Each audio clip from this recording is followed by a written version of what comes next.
G20 की बैठक से पहले पीएम मोदी की चीन और पाकिस्तान को दो टूक, कहा कश्मीर और अरुणाचल में बैठकें कराना हमारा अधिकार, देश के हर हिस्से में होंगे इवेंट्स, चीन पाक ने जताई थी आपत्ति। G20 समिट से पहले पीएम मोदी का संदेश, विकास और भ्रष्टाचार मुक्त भारत का दिया मंत्र, कहा विश्व कल्याण ही भारत का लक्ष्य, 2047 तक विकसित देश बनेगा हिंदुस्तान। G20 समिट के बहाने प्रधानमंत्री मोदी ने कांग्रेस पर साधा निशाना, कहा पिछली सरकारें दिल्ली से बाहर बड़े कार्यक्रम का आयोजन करने से डरती थी। G20 से पहले पीएम मोदी का बड़ा बयान, कहा पूरी दुनिया को जोड़ रहा है भारत, कूटनीति से सुलझे रूस यूक्रेन जंग।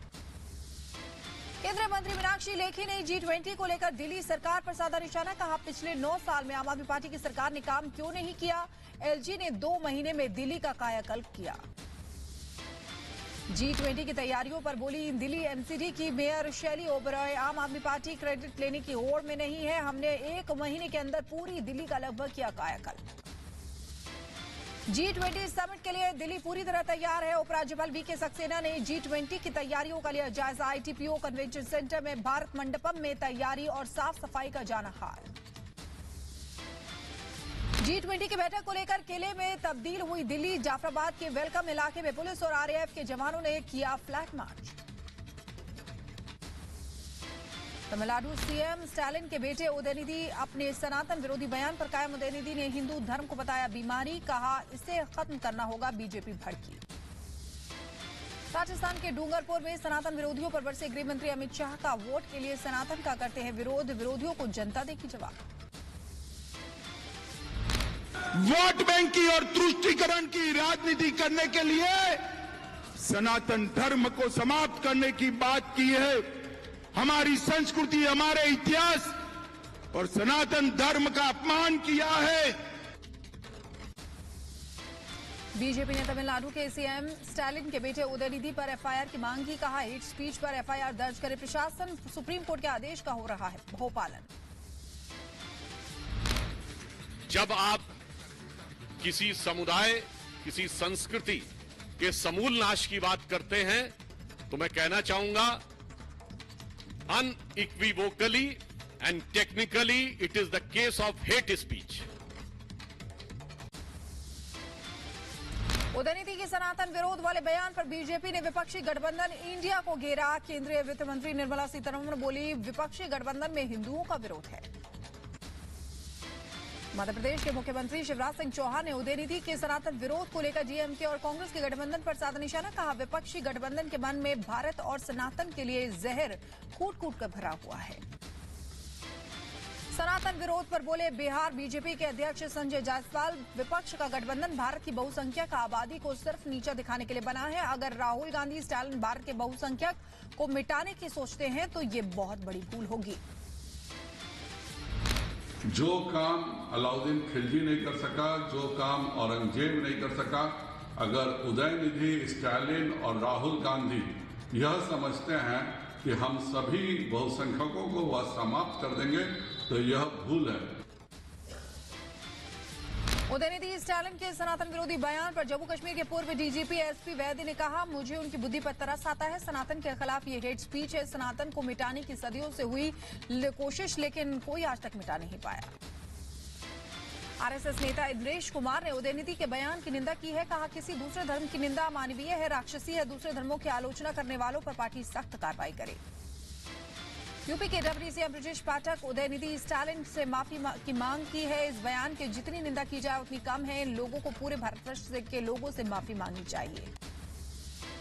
दिल्ली बीजेपी प्रदेश अध्यक्ष वीरेंद्र सचदेवा सनातन विरोध पर कांग्रेस केजरीवाल से किया सवाल, कहा हिंदू धर्म के अपमान पर केजरीवाल चुप क्यों है। उदयनिधि के सनातन को खत्म करने के बयान पर संत समाज में आक्रोश है, जगत गुरु रामभद्राचार्य बोले सभी धर्मों के जनक को ये लोग क्या खत्म करेंगे। केंद्र सरकार के एक देश एक कानून का दिल्ली के सीएम अरविंद केजरीवाल ने विरोध किया है, कहा हमें 1 नेशन 1 एजुकेशन चाहिए, आम आदमी पार्टी ही है देश का भविष्य। 1 नेशन 1 एजुकेशन, सबको एक जैसी शिक्षा मिलनी चाहिए, अमीर के बच्चे को भी अंबानी के बच्चे को, अडानी के बच्चे को जैसी शिक्षा मिलती है वैसे मेरे किसान के और मजदूर के बच्चों को मिले। हमें 1 नेशन 1 इलेक्शन से क्या लेना देना, तुम्हारे चोचले हैं। वन नेशन वन इलेक्शन पर बोले आरएसएस नेता Indresh Kumar, one nation one election से खर्च कटेगा, प्रशासनिक मशीनरी में भ्रष्टाचार को रोका जा सकेगा।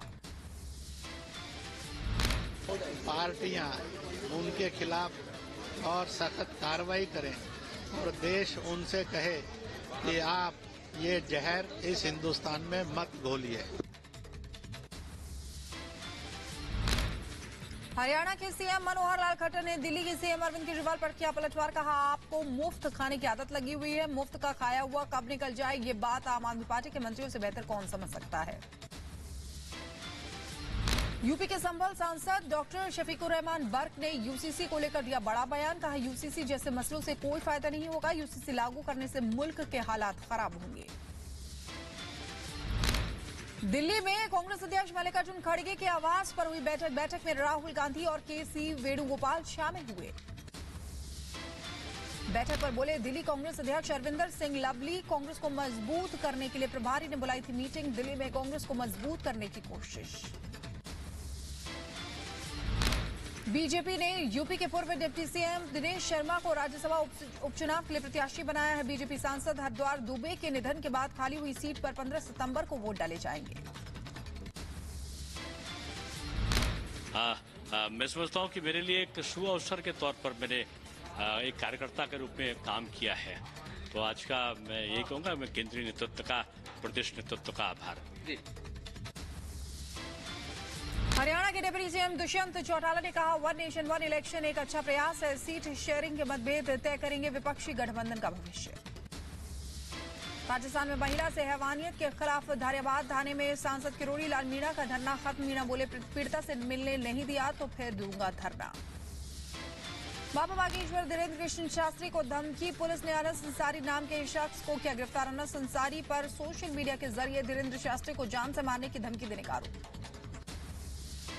महाराष्ट्र में मराठा आरक्षण की मांग कर रहे प्रदर्शनकारियों से मिले मंत्री गिरीश महाजन, कहा सरकार आरक्षण के पक्ष में है। महाराष्ट्र के जालना में मराठा आरक्षण को लेकर भड़की हिंसा मामले में अब तक 40 आरोपियों को पुलिस ने अरेस्ट किया है, एफआईआर दर्ज की गई है। महाराष्ट्र के जालना में मराठा आरक्षण को लेकर हिंसा मामले में एक्शन छुट्टियों पर भेजे गए जालना एसपी तुषार दोषी, आईपीएस शैलेश बलकावड़े को मिली जालना की जिम्मेदारी। मराठा क्रांति मोर्चा ने कल औरंगाबाद में बुलाया बंद, मराठा आरक्षण को लेकर जालना में प्रदर्शन के दौरान हिंसा का विरोध किया। यूपी के घोसी में उपचुनाव को लेकर प्रचार करने पहुंचे बीजेपी सांसद रवि किशन ने कहा घोसी में बीजेपी जीत रही है। एमपी के सीहोर में सीएम शिवराज सिंह चौहान ने आईटीसी औद्योगिक इकाई का किया भूमि पूजन, मौके पर सीएम शिवराज ने कहा यहां 1500 करोड़ का निवेश होने वाला है, निवेश से किसानों को फायदा होगा, रोजगार मिलेगा। उत्तराखंड के बागेश्वर विधानसभा सीट पर उपचुनाव पर बोले सीएम धामी, बीजेपी की बड़ी जीत होगी, बीजेपी ने विकास का संकल्प लिया है। उत्तराखंड के बागेश्वर स्थित बागनाथ मंदिर पहुंचे सीएम पुष्कर सिंह धामी, मंदिर में सीएम धामी ने की पूजा अर्चना। यूपी के उन्नाव में सिंचाई विभाग के खिलाफ धरने पर बैठे बीजेपी विधायक, शिकायत के बाद भी पुलिया न बनने से नाराज विधायक, भगवंत नगर विधानसभा से बीजेपी विधायक हैं आशुतोष शुक्ला। जम्मू कश्मीर के डीजीपी दिलबाग सिंह ने राजौरी पुंछ का किया दौरा, डीजीपी ने पुलिस और सेना के अधिकारियों के साथ सुरक्षा समीक्षा बैठकों की अध्यक्षता भी की। मिशन सूर्य पर इसरो ने आदित्य L1 को अगली कक्षा में भेजा, ट्वीट कर कहा सूर्य की ओर सही तरीके से बढ़ रहा है आदित्य L1, 5 सितंबर को नई कक्षा में प्रवेश करेगा सूर्ययान। जम्मू कश्मीर के राजौरी में आतंकी साजिश नाकाम हुई है, सेना के सर्च ऑपरेशन में आईडी बरामद, सुरक्षा बलों ने आईडी को नष्ट किया। कुख्यात हिमांशु उर्फ भाऊ गिरोह का सक्रिय सदस्य विकी उर्फ सोनू गिरफ्तार, दिल्ली पुलिस की स्पेशल सेल ने 5 जिंदा कारतूस के साथ एक 32 बोर पिस्टल मोबाइल के साथ गिरफ्तार की। यूपी के अम्बेडकर नगर में 3 चोरों को पुलिस ने किया गिरफ्तार, चोरी की 8 बाइक और 3 मोबाइल बरामद। यूपी के बागपत में फौजी ने सीएम योगी से लगाई गुहार, पिता के हत्यारों को पकड़ने की मांग, फौजी की मां ने किया बेटी सहित घर का पलायन, हत्या के आरोपियों पर समझौते करने का दबाव बनाने का आरोप। यूपी के लखीमपुर खीरी में खेत में लगे मोटर की मरम्मत करने के लिए बोरवेल में उतरे 2 लोगों की मौत, 3 हुए बेहोश, दम घुटने से मौत हुई है। हरियाणा के रेवाड़ी में हनी ट्रैप में फंसाने वाली महिला गिरफ्तार। झूठी एफआईआर दर्ज कराने के नाम पर ऐंठ चुकी है 3 लाख रुपए। पुलिस ने महिला को रंगे हाथों गिरफ्तार किया। पश्चिम बंगाल के नदिया में अंतर्राष्ट्रीय सीमा पर सोने की तस्करी करने वाले गिरोह का भांडाफोड़। बीएसएफ और डीआरआई ने साझा ऑपरेशन में करीब 14 किलो के सोने के साथ 2 तस्कर गिरफ्तार किए हैं। बांग्लादेश से तस्करी कर लाया जा रहा था सोना। यूपी के कुशीनगर में तेज रफ्तार बाइक ने 12 साल के बच्चे को टक्कर मार दी। हादसे में बच्चे की मौत हो गई। बाइक सवार मौके से फरार हो गया। यूपी के झांसी कानपुर हाईवे पर तेज रफ्तार ट्रक ने कार को टक्कर मार दी। हादसे में जलकर खाक हुआ ट्रक ड्राइवर की भी मौत हो गई। यूपी के एटा में पति ने पति के खिलाफ दी शिकायत। पीड़िता महिला ने पति पर गैर मर्दों के साथ संबंध बनाने से मना करने पर मारपीट का आरोप लगाया।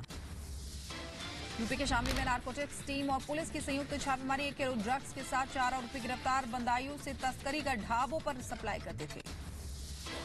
यूपी के एटा में पेट्रोल पंप पर पहले सीएनजी भराने को लेकर विवाद। दबंगों ने केबिन में घुसकर की जमकर पिटाई। वीडियो सोशल मीडिया पर वायरल हुआ है। 2 दिन का पहले का बताया जा रहा है ये वीडियो। यूपी के जौनपुर में अनियंत्रित ट्रैक्टर की चपेट में आने से युवती की मौत, 1 शख्स घायल। यूपी के एटा में दहेज के लिए प्रताड़ित कर हत्या करने वाले 3 आरोपियों को सजा। कोर्ट ने 10 साल की सजा के साथ 32,000 रुपए का जुर्माना भी लगाया। यूपी के झांसी में ट्रेन की चपेट में आने से 70 साल की महिला की मौत। रेलवे ट्रैक पार करने के दौरान बुजुर्ग महिला की मौत हो गई। यूपी के झांसी में शख्स ने जहर खाकर की खुदकुशी। पत्नी के परिवार वालों ने दर्ज कराया था दहेज प्रताड़ना का केस। आरोपों से परेशान था शख्स। पाकिस्तान के गिलगिट बाल्टिस्तान में विरोध प्रदर्शन। महंगाई और खराब कानून व्यवस्था को लेकर सड़क पर उतरे लोग। भीड़ पर काबू पाने के लिए सेना और पुलिस की तैनाती। रूस के पीटर्सबर्ग में ईंधन डिपो के पास लगी आग। सोशल मीडिया पर वायरल हुए वीडियो में आग और घना धुआं दिखाई दे रहा है। धमाके की भी आवाज सुनी जा सकती है। लॉस वेगास में बाद आई बाढ़। कई इंच बारिश से आवासीय सड़कों पर पानी भर गया। ब्राजील के साओ पाउलो में फैक्ट्री में विस्फोट हुआ है। धमाके में 2 लोगों की मौत हो गई, 13 घायल बताए जा रहे हैं। विस्फोट के बाद की तस्वीरें सामने आई हैं। तूफान हाइकुई नजदीक आते ही ताइवान ने उड़ानें, ट्रेनें और निलंबित की हैं। ताइवानी प्रशासन ने लोगों से घरों में रहने का निर्देश दिया है। ताइपे अंतर्राष्ट्रीय हवाई अड्डे पर चीन जाने वाली अंतर्राष्ट्रीय उड़ानें रद्द।